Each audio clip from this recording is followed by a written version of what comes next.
नमस्कार दोस्तों, इस वीडियो में आपका हार्दिक स्वागत है।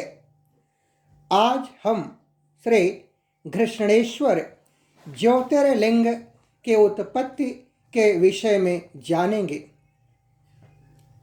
12 ज्योतिर्लिंगों में यह अंतिम ज्योतिर्लिंग है। इसे घुश्मेश्वर नाम से भी जानते हैं। यह महाराष्ट्र प्रांत में दौलताबाद से 12 मील दूर वेरूल गांव के पास स्थित है।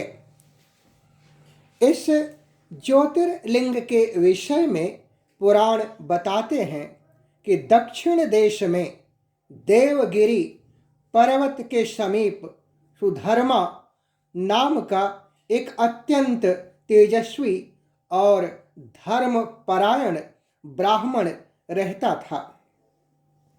उसकी पत्नी का नाम सुदेहा था। दोनों में अगाध प्रेम था।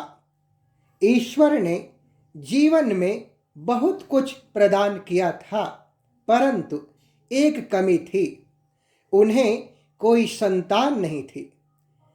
ज्योतिष की गणना से ज्ञात हुआ कि सुदेहा के गर्भ से संतान की उत्पत्ति असंभव है। संतान की लालसा के कारण सुदेहा ने अपने पति से कहा कि आप मेरी छोटी बहन से दूसरा विवाह कर लीजिए। पहले तो सुधर्मा को यह बात उचित नहीं लगी, परंतु अंत में उसे अपनी पत्नी के हठ के आगे झुकना पड़ा। सुदेहा की छोटी बहन घुष्मा एक सरल और सदाचारिणी महिला थी। उसके मन में भगवान शिव के प्रति अपार श्रद्धा थी। वह प्रतिदिन 101 पार्थिव शिवलिंग बनाकर सत्यनिष्ठा के साथ उनका पूजन करती।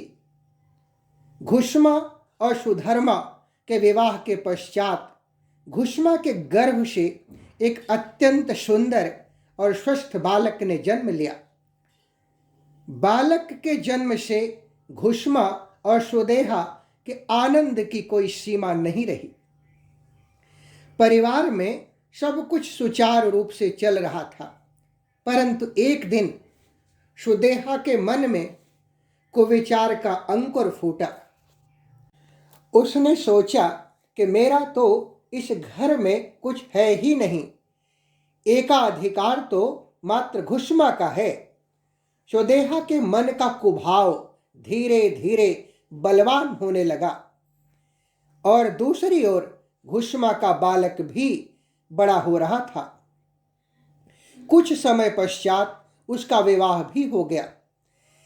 एक दिन सुदेहा ने घुष्मा के युवा पुत्र की रात में सोते समय हत्या कर दी और उसके शव को ले जाकर उसी तालाब में फेंका जिसमें घुष्मा प्रतिदिन पार्थिव शिवलिंगों को फेंका करती थी।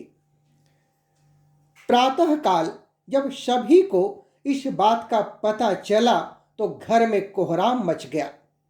सुधर्मा और उसके पुत्र वधू शोक के सागर में डूब गए, परंतु घुष्मा नित्य की भांति शिव आराधना में लीन रही, मानो कुछ हुआ ही नहीं।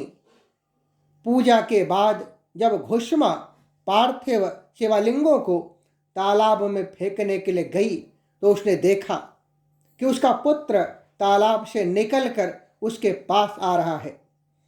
उसने सदैव की भांति आकर अपनी मां का चरण स्पर्श किया।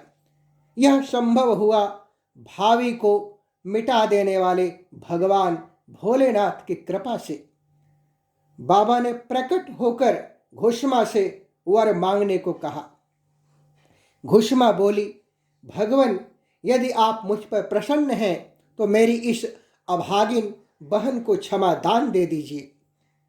मेरी एक प्रार्थना आपसे और है, लोक कल्याण के लिए आप इस स्थान पर सर्वदा के लिए निवास करें। बाबा ने घुष्मा की दोनों इच्छा पूर्ण की और ज्योतिर्लिंग के रूप में प्रकट होकर वहीं निवास करने लगे। सती शिव भक्तिनी घुष्मा के आराध्य होने के कारण वह यहाँ घुष्मेश्वर महादेव के नाम से प्रसिद्ध हुए। ओम कर्पूर गौरम करुणावतारम संसार सारम भुजगेन्द्रहारम सदा वसन्तं हृदयारविन्दे भवं भवानी सहितं नमामि। जो कर्पूर जैसे गौर वर्ण के हैं, करुणा के अवतार हैं, संसार के सार हैं और भुजंगों का हार धारण करते हैं, वे भगवान शिव माता पार्वती के साथ सदैव मेरे हृदय में निवास करें और उन्हें मेरा नमन है। यदि वीडियो पसंद आए तो इसे लाइक व शेयर करें। दोस्तों, भक्ति सरोवर अपनी संस्कृति और अपने अतीत से जुड़ने का मार्ग है, अतः इस चैनल को सब्सक्राइब करके अपना अमूल्य समर्थन प्रदान करें। धन्यवाद।